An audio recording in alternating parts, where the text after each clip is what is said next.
So ngayong araw nga magpapagawa na naman tayo ng motor, no? Problema na naman to.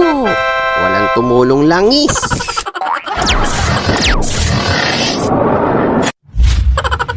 So magandang araw sa inyo, no? Kamusta ang buhay? Kamusta ang buhay natin dyan, mga kamangmang? So ito, papasok na tayo sa trabaho. Isang araw na naman, blessing ang binigay sa atin ng Ama. Kaya tayo papasok na naman sa ating trabaho. Daily routine natin to. Yan, dahil kusada dito sa amin, lagi na lang sira. Lagi na may naayos. Pero pag naayos naman, quality naman siguro yan. Hintayin lang natin matapos yan. So buti na nga lang dito, mga kamangmang, walang traffic masyado, no? Hindi man ganun ka-traffic, hindi dikdikan ng laban. Ito nga pala ang buhay namin lagi, no? Mga ahente, lagi kaming babad sa arawan.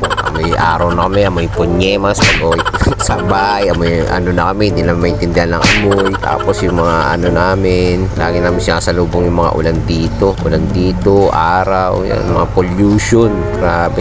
Yan ang buhay namin. So, tapos sisermon na ka pa ng mga customer na may galit sa'yo. Ay!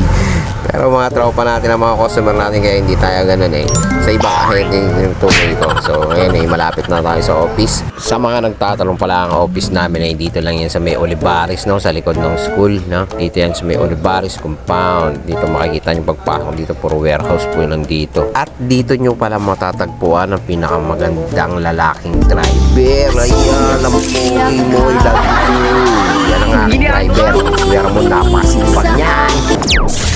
So ngayon nga ay tapos na tayo sa buong araw nating pagtatrabaho, no? Ngayon ipapagawa natin tong motor natin dahil ang laki na ng damage nito. Parang may nararamdaman na akong tunog dito, iba na yung takbo. So ngayon, araw na to ay pupunta tayo sa pagawaan natin ng motor, no? Kay Kuya Jimboy. Doon tayo nagpapagawa ng motor dahil masyadong magagaling ang kanyang mga tauhan. Sana mismo alam niyo na lahat ng kinakalikot. So doon ako lagi pumupunta kasi kahit sabihin nila, sila magsasabi kung anong problema ng motor mo at kung ano yung ipapaayos nito. And then yun din ulit natin papakotation sa ating office para mapagawa natin ulit ang ating motor, no? So samahan nyo akong papunta ngayon kila Kuya Jimboy. Okay, let's go.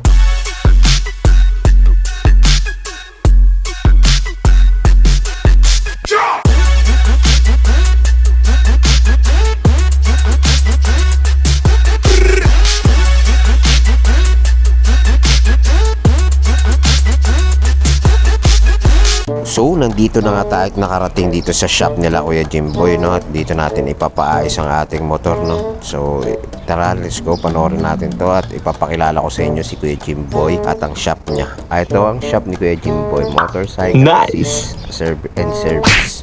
Ito pa pala si Kuya Jimboy, poging-pogi yan, nagpa-vlog din yan. Meron din siyang ginagawang mga content about sa kanyang mga motor. So, ayan ang mga kanyang trabahante. Napakasisipag at ang dami nagpapaayos dahil quality magpaayos dito, mga kamangmang.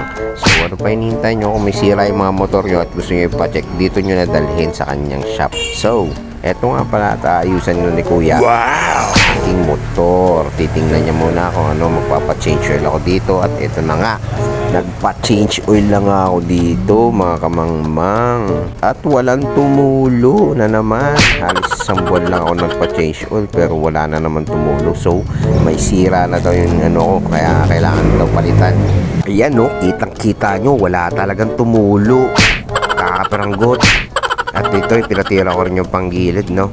Papatingnan ko baka mamaya wala rin ng tumulo. Ito pa naman pinakamahal yung panggilid. Pag walang tumulo dyan, alam mo na. So malungkot nga ako dito dahil nabalta ako, ipapaayos ko na naman ang aking motor again and again. Saan na ang bago kong motor? So ngayon ay pauwi na ako malungkot nito dahil papakotation na naman ako. Medyo malaki-laki na naman ang gagastusin natin, mga kamangmang. Ano ba yan? Ay, hindi pala ako. Yung office pala ang gagastos. Sorry.